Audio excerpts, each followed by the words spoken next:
hari aho umutima wawe ugucira urubanza uvuge ngo Mana ndakwinginze mu kigeragezo nari ndimo nagenze nabi sinakora ibishimwa n'amaso yawe mu bihe nari ndimo by'ibigeragezo sinitwaye neza mwami mu bihe byo gusubizwa ntabwo nitwaye neza mwami mu bihe by'intambara n'ibigeragezo nari ndimo ntabwo nagenze neza Imana uyibwire ngo mwami Yesu umbabarire uhereye none.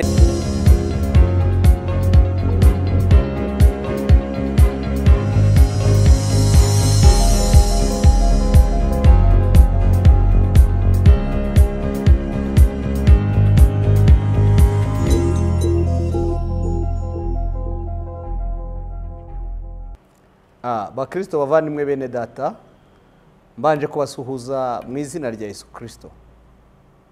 Umuntu ugiye kubigisha ijambo ry'Imana kuri uyu munsi wa none nitwa Pastor George Mushimiye Imana.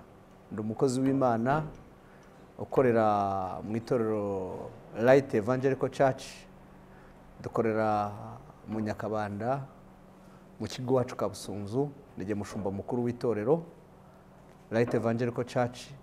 Shimye Imana kuba mbonye umwanya mwiza nk'uyu wo kubasha kubaganiriza ku ijambo ry'Imana. Rero ijambo ry'Imana tugiye kuganira kuri uyu munsi cyangwa umutwe w'icyigisho mfite ni icyigisho kivuga ku bihe. Ibihe ni icyigisho kinini kandi ni ijambo rinini. Iyo tugiye kureba ibyanditswe, iyo tugiye kureba abatubanjirije, iyo tugiye kureba abavuga butumwa n'abandi bakozi b'Imana benshi bagiye bagendana n'ibihe, Imana yagiye ibana nabo. Yesu nashimwe. Impamvu kugendana n'ibihe ari byiza nuko iyo ugendanye n'ibihe ntabwo uvunika mu rugendo rwawe cyangwa muri urugendo rwacu twateguye rwo gukorera Imana. Ibihe iyo bihindutse uri umukristo ukamenya ko ibihe byahindutse ukwiriye guhindukana nabyo, ntukwiriye guhora muri bya bindi. Yesu nashimwe cyane, kuko uyu munsi ushobora kuba mu bihe by'ibyishimo. Iyo uri mu bihe by'ibyishimo komeza ube mu bihe by'ibyishimo kandi ibyishimo bikugaragareho. Ariko hari igihe uba mu bihe rero bindi bitari ibyishimo. Ndashaka kubaho urugero rw'umukozi w'Imana witwa Yosefu. Yosefu yari umukozi w'Imana cyangwa yari umwana wari ufite isezerano, yari yararose bene se bamwikubita imbere, bene se bazamuramya ndetse n'umuryango we wose bakunda kumwita Karose. Noneho muri ibyo bihe akajya abwira inzozi se, akabwira inzozi bene se bamugirira ishyari. Muri uko kumugirira ishyari ibyabayeho niki? Baravuze ngo noneho reka tumwice, noneho tumara kumwica turebe za nzozi ko zizasohora. Ariko kubera ko hari icyo Imana iba yakuvuzeho, ibyo bihe niyo bikugezeho Imana ibana nawe. Yesu nashimwe mwene data. Iyo ibyo bihe bigeze byo kugirirwa ishyari, ibyo bihe bigeze byo kwangwa na bene so, ibyo bihe bigeze byo kwangwa n'abavandimwe, hari icyo Imana yakuvuzeho, ibyo bihe Imana ibana nawe kandi ikaguhagararaho kandi ukabona ukuboko kw'Imana. Yesu nashimwe cyane. Yosefu aza gusura bene se, agiye gusura bene se abagemuriye, bene se bajya inama yo kumwica, ariko Imana ntiyemera kwapfa, baramugurisha. Bamaze kumugurisha bajya kuba umugaragu kwa Potifari. Ibihe byo kuba umugaragu yemera kuba umugaragu avuye kwa se, abikora neza. Potifari aranezerwa, n'umugore wa Potifari aranezerwa, ariko bya bihe n'ubundi byo kuba ataragera mu gihe cyo kwisanzura no kubana neza n'Imana no kugira ngo isezerano rye risohore, noneho muka Potifari yipfuza kugira ngo amusambanye. Ariko Yosefu kubera ko yarazi biharimo, yarazi icyo yavuganye n'Imana, yarazi ibyo yigishijwe ko mu bwoko bwabo bw'Abayuda yatojwe ko gusambana ari icyaha, bituma noneho yanga gukora n'ibyaha na muka Potifari, bimuviramo gufungwa. Yesu nashimwe cyane. Umuntu uzibiye ntabwo arekura Imana ye, kabone niyo ibihe byaba ari bibi ugomba guhagarara ku Mana yawe ukavuga ngo nari mu bihe byo kuba umugaragu, none ibihe byo kuba umugaragu bivuyeho, ngeze mu bihe byo gushaka gusambanywa na mukadatabuja, ibihe byo gusambanya mukadatabuja birageze, ariko kubera ko nzi Imana yanjye ndi umukristo, ibi bihe niba bije ntabwo ibihe biri butume mpemukira Imana yanjye. Haleluya, Bwana asifiwe sana. Ni ukuvuga ngo ibihe umukristo mwiza amenya ibihe, akamenya nuko agomba kubyitwaramo, kuko iyo ibihe utabyitwayemo neza ibihe biraguhindura, kandi iyo ibihe utabyitwayemo neza ibihe bishobora kugukura ku Mana yawe. Iyo ibihe utabyitwayemo neza ibihe bishobora gutuma urimbuka. Yesu nashimwe cyane. Yosefu muka Potifari amwipfuje, ariko we kubera ko yari azi ibihe aravuga ngo nabaye mu bihe byo kwangwa na bene data banjugunya mu rwobo, ariko Imana inkuramo, mbona abajya kungurisha baramutwara bajya kumugurisha, ariko bamaze kumugurisha noneho bamujyana mu mugisha. Ageze mu mugisha amenya ko ari mu mugisha, ariko umugisha wo kuba umugaragu.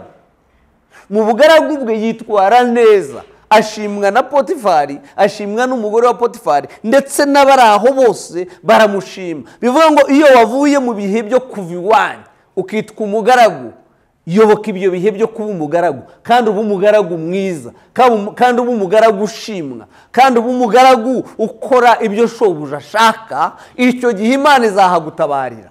Yesu nashimwe cyane.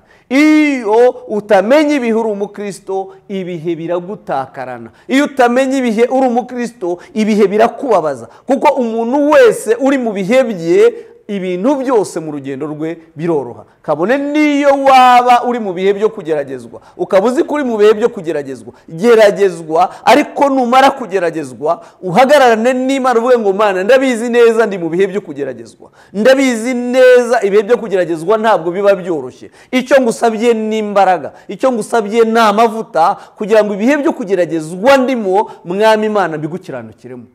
Yesu nashimwe.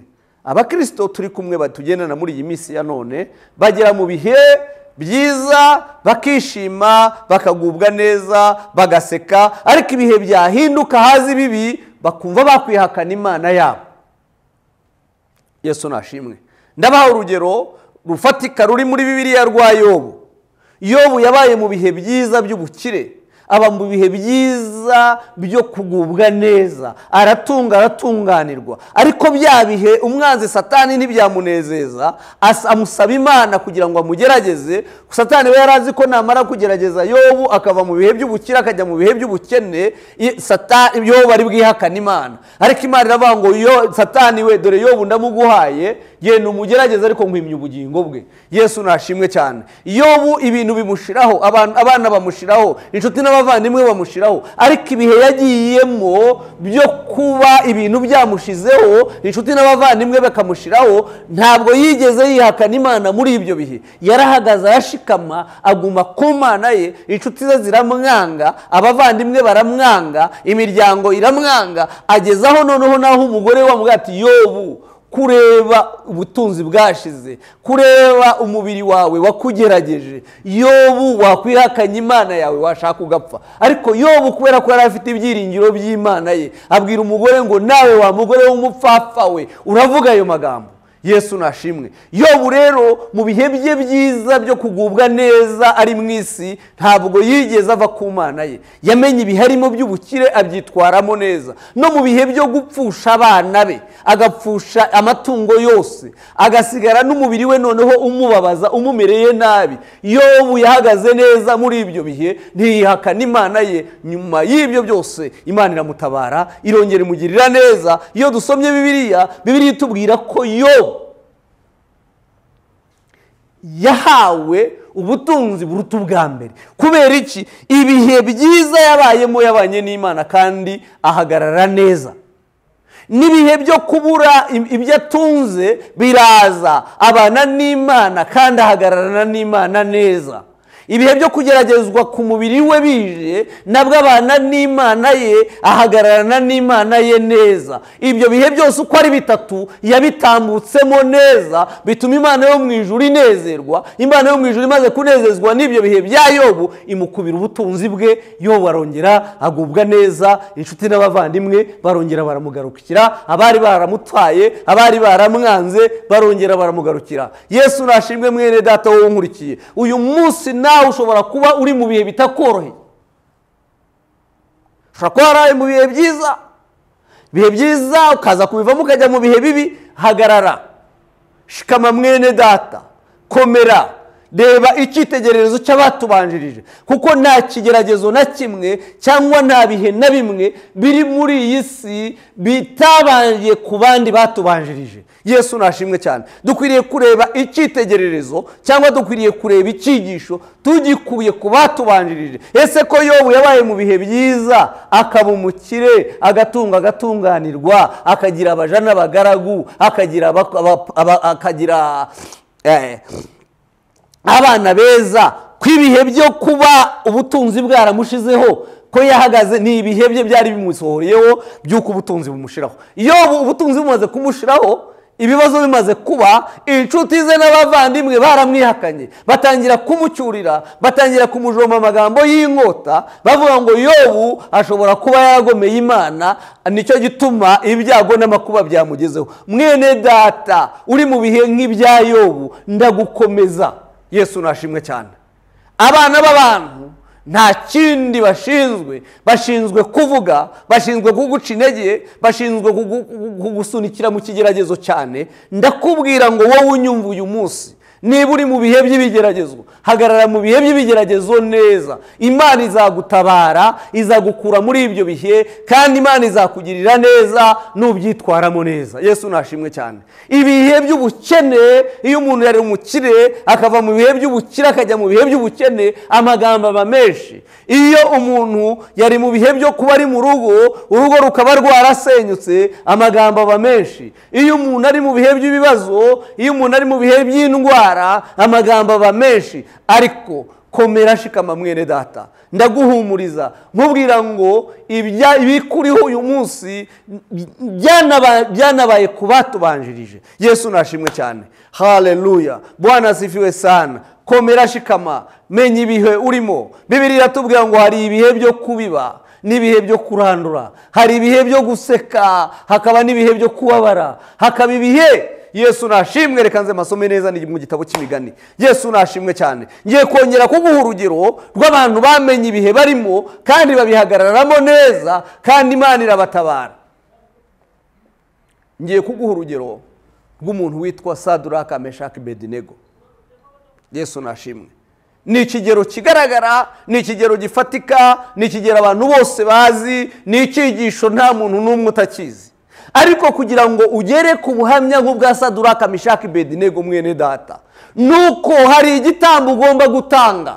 Yesu nashimwe cyane. Mu bihe byawe ugomba gutanga igitambo. Saduraka, Meshaki, Abedinego, iyo Bibiliya itwereka hano, itwereka ko ari abana, bari abana b'Abayuda, bari abana b'abakozi b'Imana, bazi isezerano, bazi ibyanditswe, bari abanyabwenge, bari abantu bari baratojejwe gukorera Imana. Ariko igihe kiragera baranyagwa, bava mu bwami bwabo bajya kuba abacakara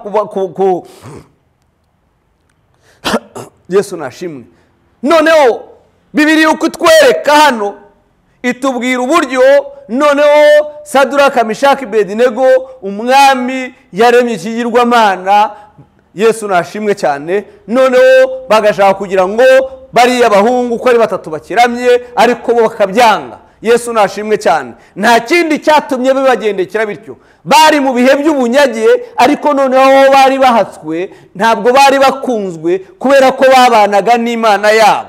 Basanga nta bundi buryo nta yandi mayeri mwa abantu b'Imana mwe cyangwa mwa bwoko bw'Imana mwe mu nyumva, ishyari ntabwo ari irya none, umwuka w'ishyari ni uwa kera. Impamvu babwira ko umwuka w'ishyari ari uwa kera, iyo urebye ukagaruka ku bwa Abeli na Gahini, Abeli ajya gutura ituro rye ry'ishimwe na Gahini akajyana ituro rye ry'ishimwe, bigaragara ko Abeli amaze gutura ituro rye ry'ishimwe rigashimwa n'Imana, Gahini mu mutima we yagize ishyari, Gahini mu mutima we yarababaye, Gahini mu mutima we yagize agahinda, Gahini mu mutima we agambirira kwica mwene nyina. Ni ukuvuga ngo ishyari si irya none. Niba nawe mu byo ukora bagufitiye ishyari, komera ushikame uvuge ngo nanjye ndikomeza ku Mana yanjye, iyarengeye Saduraka Meshaki Abedenego mu itanura ry'umuriro, nanjye izandengera. Iyarengeye Daniyeli mu rwobo rw'intare, nanjye izandengera. Abo ni abatubanjirije. Yesu nashimwe cyane. Bivuga ngo Gahini amaze kwica mwene nyina kubera ishyari,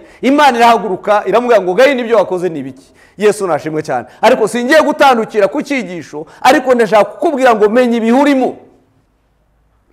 Hanyuma numara kumenya ibihurimo, bigusunikire kwegera Imana ariyo mwami nyiribihe, irabasha kugukura muri ibyo bihe. Yesu nashimwe cyane. Ushobora kuba mu bucuruzi bwawe uri mu bihe byo kugirirwa ishyari, bimenye. Hanyuma numenya ko uri mu bihe byo kugirirwa ishyari, wegera Imana uyibwire ngo Mana, ndi mu bihe byo kugirirwa ishyari, komeza unzamure kandi ukomeze ungirire neza. Data mwiza, abangirira ishyari bamenye kuri Imana yanjye, bamenye kuri Imana igomba kuntabara, bamenye kuri Imana igomba kundengera. Saduraka Meshaki Abedenego bamaze kujugunywa mu itanura ry'umuriro kubera ko bari babagiriye ishyari, kuko banze kuvugamira ikigirwamana cya Nebukadinezari, mwamarara karabajugunyamo, ariko Imana ibana nabo irabarengera. Ushobora kuba uri mu bihe by'ibigeragezo, ariko ushaka gutabarwa, ushaka kugira ngo Imana ibane nawe, ushaka kugira ngo izina ry'Imana rihabwe icyubahiro. Muri ibyo bigeragezo urimo ni ibihe byawe by'ibigeragezo. Ibyo bihe by'ibigeragezo bibemo neza, kandi numara kubibamo neza wubahisha Imana,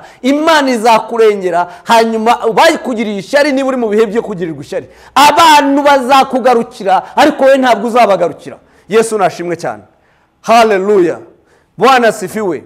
Mu izina rya Yesu Kristo ndakubwira ngo niba uri mu bihe byo kugirirwa ishyari na bene so n'abavandimwe n'inshuti n'imiryango, abo mukorana umurimo w'Imana, abo mukorana mu bucuruzi, abo mukorana mu mirimo isanzwe, ndakubwira ngo ibyo bihe ni ibihe by'ishyari, kuko na ba Daniyeli barabigiriwe, na ba Saduraka Meshaki Abedenego barabigiriwe, ndetse na Abeli amaze gutura ituro rye ry'ishimwe, Imana ikarishima mwene nyina. Abeli yaramuhagurukiye aramwica kubera ishyari. Ni ukuvuga ngo hagararamo neza. Numara guhagararamo neza, Imana iragutabara, Imana irakurengera. Hanyuma bakugiriye ishyari bazamenya ko ufite Imana ikora imirimo n'ibitangaza. Haleluya. Bwana sifiwe sana. Ndagaruka aha ngiye gukomeza gubaha ingero z'abantu bagiye bamenya ibihe byabo neza. Saduraka Meshaki Abedenego bamaze kumenya neza ibihe barimo, babihagararamo neza kandi babyitwaramo neza. Bamaze kubyitwaramo neza, Imana irabatabara, Imana irabarengera, Imana ihagararana nabo, hanyuma izina ry'Imana rihabwa icyubahiro. Ndashaka kugira ngo mbereke abandi babashije gutambuka neza mu bihe byabo. Ndashaka kubereka umugabo witwa Morodekayi. Ndabaha ibyanditswe, ndabaha n'ingero zifatika zigaragara z'abantu bagiye baba mu bihe, kandi ibihe byabo bikaza kubabera byiza. Kuko ba Morodekayi shaka kukwereka, Morodekayi yari umuyuda, yari umunyagano. Esiteri nawe yari umuyuda, yari umunyagano. Baba mu bihe byabo bibi bitaboroheye. Ngira ngo akazi karuhije mu buzima, akazi k'ubuzamu, akazi k'ubuyaya, ndetse n'indi mirimo yindi, ni imirimo igoye, ni imirimo isuzuguritse, ni imirimo umuntu wese ukora iyo mirimo nawe ubwe yumva yisuzuguye. Ariko Morodekayi ayihagararaho neza, ayikora neza. Amaze kuyikora neza, umwanzi w'Abayuda ari we Hamani aramuhagurukira.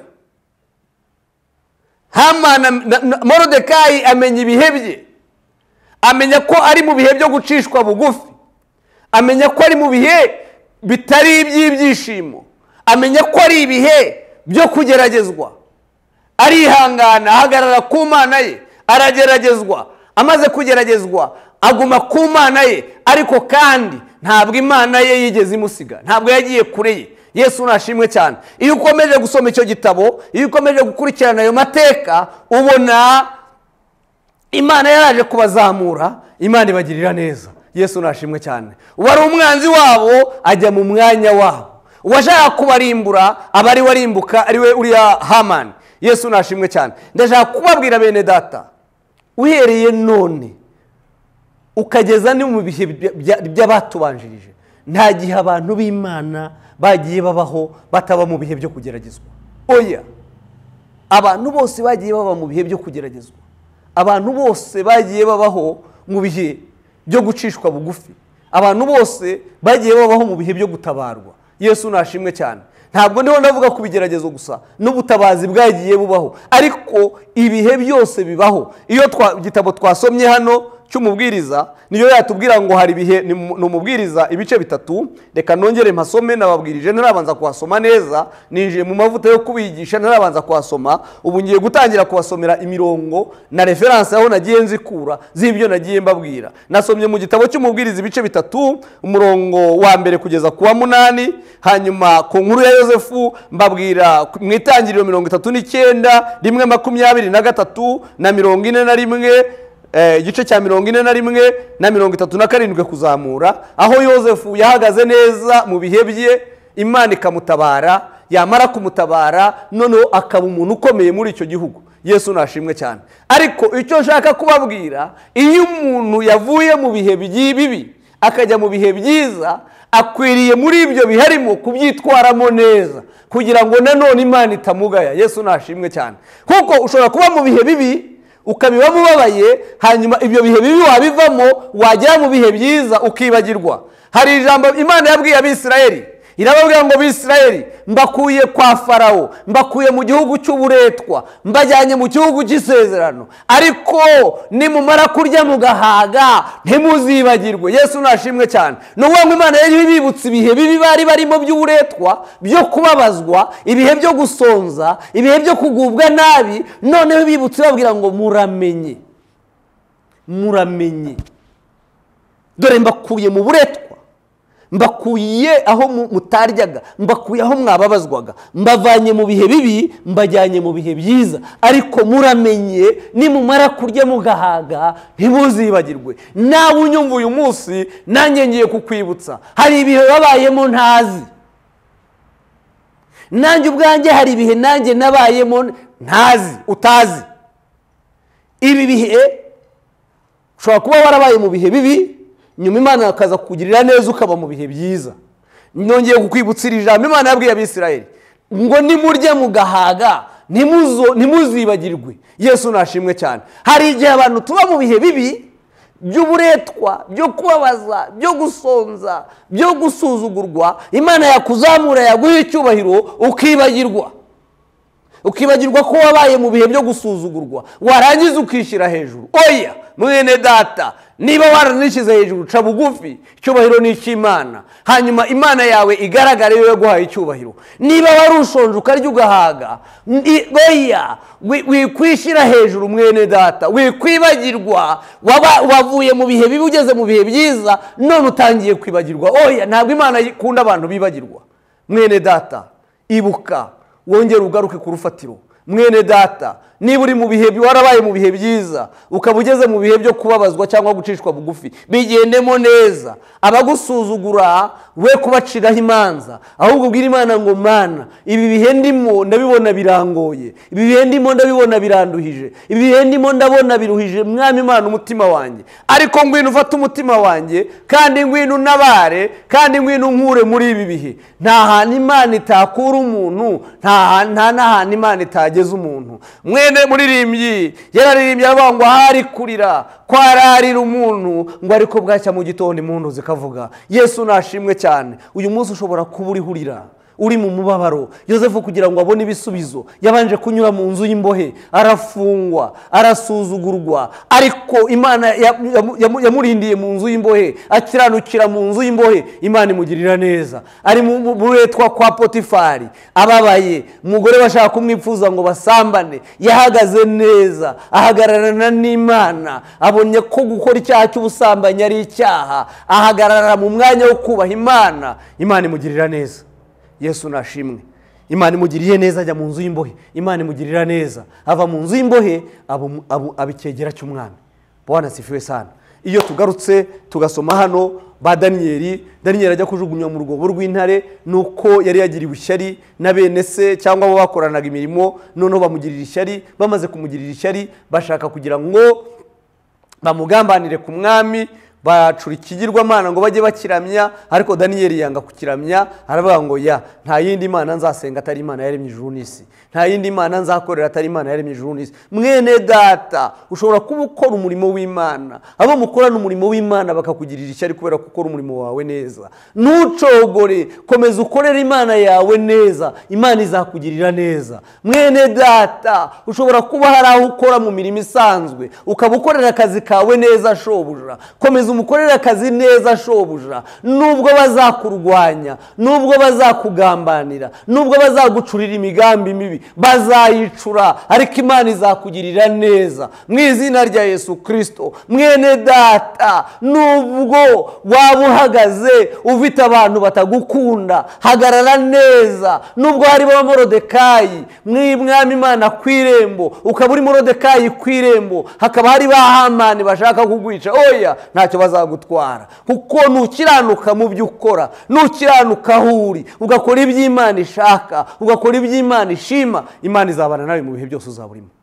Reka ncagagure muri make nsome ibyanditswe byera, hanyuma mwebwe mudukurikiye mwumvise iki cyigisho, niwumva hari aho umutima wawe ugucira urubanza, uvuge ngo Mana ndakwinginze, mu kigeragezo nari ndimo nagenze nabi, sinakora ibishimwa n'amaso yawe. Mu bihe nari ndimo by'ibigeragezo sinitwaye neza. Mwami, mu bihe byo gusubizwa ntabwo nitwaye neza. Mwami, mu bihe by'intambara n'ibigeragezo nari ndimo ntabwo nagenze neza. Imana uyibwire ngo Mwami Yesu umbabarire uhereye none. Mbonye ko hari abatubanjirije, nabahaye ikigero cy'umugabo witwa Yobu, yabanye n'Imana, aba mu bihe byiza by'ubutunzi, ariko igihe kiza kugera ubutunzi bumushiraho, aba mu bihe byiza byo kongera kugaruka, kuko naberetse ko nayo hari aho umugore yageze ahamwe ati niyihakana Imana ye apfe. Yobu aravuga ngo ntabwo yewe nzigera nikuraho ubunyangamugayo. Yesu nashimwe cyane. Ushobora kugera mu kigeragezo, noneho n'abantu bakakwanga, inshuti n'abavandimwe bakakwanga, imiryango ikakwanga, ariko hagararana n'Imana yawe. Yesu nashimwe cyane. Amagambo yose bakuvugaho ureke bayakuvugeho mu izina rya Yesu. Hari ijambo umukozi w'Imana yigeze kunyigisha ryaramfashije, rivuga ngo abakuvuga reka bakuvuge, ariko uko bakuvuga ntibakubone uko bakuvuga. Yesu nashimwe cyane. Bakuvuge ariko ntibakubone, reka abantu bakubone uko bashaka, bakuvuga uko bashaka ariko ntibakubone uko bashaka. Yesu nashimwe cyane. Biravuga iki? Reka abantu bakuvuga uko bashaka ariko ibyo bakuvugaho ntibabikubonemo.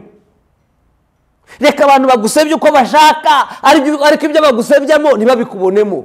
Reka abantu bagusuzugura uko bashaka ariko wowe wumve kuri umwe agaciro, uri umunyacyubahiro. Yesu nashimwe.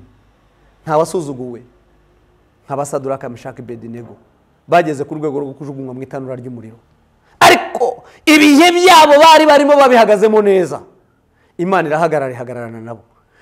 Nta bantu bagize igisuzuguriro nk'abayuda, ariko mu gihe cyabo cy'igisuzuguriro bitwara neza. Muri uko kwitwara neza, bageze mu bihe byo gusubizwa, Imana yabo ihabwa icyubahiro. Nta bantu bagize igisuzuguriro nk'abasaduraka Meshaki Abedinego, bagiye kuba abagaragu mu gihugu cy'amahanga, bagakoresha iby'uburetwa, ariko bahagararana n'Imana yabo. Igihe cyabo cyo gutabarwa kigeze, Imana yabo ihabwa icyubahiro. Ntabwo bivuze ngo gutabarwa cyangwa kuba mu bihe byo gutabarwa si uko utabanje kuba mu bihe by'ibigeragezo. Oye, nuba mu bihe by'igeragezo uzabyitwaremo neza, Imana izakugirira neza. Nuba no mu bihe byo gutabarwa nuba no mu bihe byo gutabarwa uzabyitwaremo neza, Imana izaguha umugisha. Rero n'iryo jambo nashaka kugira ngo mbigishe, nenda ngo mbabwire imirongo nigishijeho kugira ngo ize kubasha kubafasha. Niba ufite akanya uze kubasha gusoma. Nasomye mu gitabo cy'umubwiriza ibice 3, umurongo wa mbere kugeza ku wa 8. Nsoma mu itangiriro ibice 39, umurongo wa mbere kugeza kuri 23. Nsoma nanone mu itangiriro ibice 41 kugeza 43. Noneho nza gusoma Daniyeli ibice 3, 13, 28. Nza gusoma n'igice cya Daniyeli ibice 6 byose guhera ku murongo wa mbere. Rero ibyo nibyo bice nabashije gusoma, nibyo nifashishije ku bantu bagiye bageragezwa n'ibihe ariko ibihe byabo bakabyitwaramo neza. Abantu bagiye bagira ibihe bibi nyuma bakaza kugira ibihe byiza kubera kumenya ibihe byabo. Icyo nagukanguriraga mwene data si ikindi, menya ibihe urimo, hanyuma numara kumenya ibihe urimo ubihagararemo neza. Niba uri mu gihe cyo kuvugwa, egera Imana, amagambo aravuna. Niba uri mu gihe cyo kugirirwa ishyari, egera Imana, ishyari riragoye.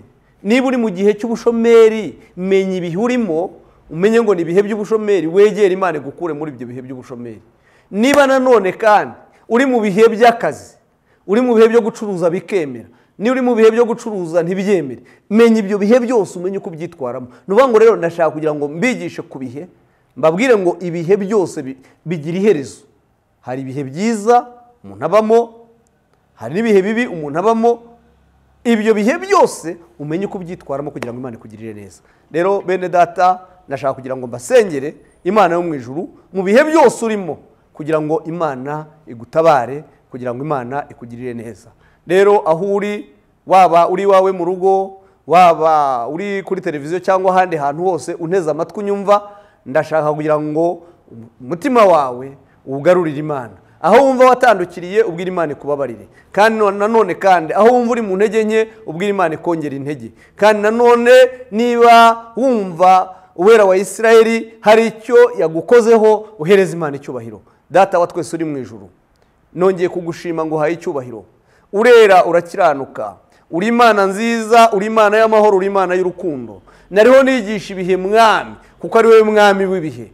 Twabonye ko ari ibihe byo kubiba n'ibihe byo gusarura, hari ibihe byo guseka n'ibihe byo kubabara, hari ibihe by'amahoro n'ibihe by'intambara. Ibyo ni ibihe, kandi Mwami Imana ubwoko bwawe ibyo bihe byose babirimo. Mwami mwiza, nagiye nerekana ingero uburyo Yosefu, Mwami mwiza, uwera wa Isirayeli, yavuye kwa se Yakobo akagurishwa na bene nyina bazi ko bagiye kumwica, ariko amenya ibihe arimo abyitwaramo neza agiye kwa Potifari. Niko nsengeye Mwami Imana umuntu wese nawe waba uri mu bihe nk'ibyo Yosefu yagiriwe, Mwami mwiza, akaba ari mu bihe byo kubabazwa, kugira ngo umugirire neza. Databuja, naberetse ibihe, mbereka ibihe n'abatubanjirije uburyo babyitwayemo, mbereka Abasaduraka, Meshaki, Abedenego uburyo wabanye nabo mu bihe bitari biboroheye, ubana nabo no mu bihe by'ibisubizo. Mwami mwiza, nsengeye ubwoko bwawe kugira ngo ubahe umugisha, bagirire neza, barwanirire, ubaneshereze, ubahe kumenya ibihe no kubisobanukirwa. Kandi Uwiteka Imana, ubibihe biriho bimubabaje, umugirire neza, umutabara, umukure muri ibyo bihe bibi, umushyire mu bihe byiza. Data mwiza, uwera wa Isirayeli, abanyumva nabo Mwami Imana bavuye mu bihe bibi bakajya mu bihe byiza ariko bakibagirwa, Umwami mwiza, nabo bagirire neza, ubibuhe ibihe byabo, ubahe Mwami Imana umwanya wo kongera kugaruka mu gihe cyabo. Mbasabiye umugisha, bagirire neza. Kandi Mwami Imana, n'uwadufashije gukora uyu murimo, musabiye umugisha. Mwami, umuhe umugisha kandi umwagure ibiganiro bye. Mwami Imana, wera wa Isirayeli, byo gutambutsa ubutumwa bwiza byaguke kandi byamamare. Data mwiza, mugirire neza, kandi ineza yawe n'ubuntu bwawe reka bibe muri twe. Shalom shalom. Imana ibahe umugisha. Murakoze.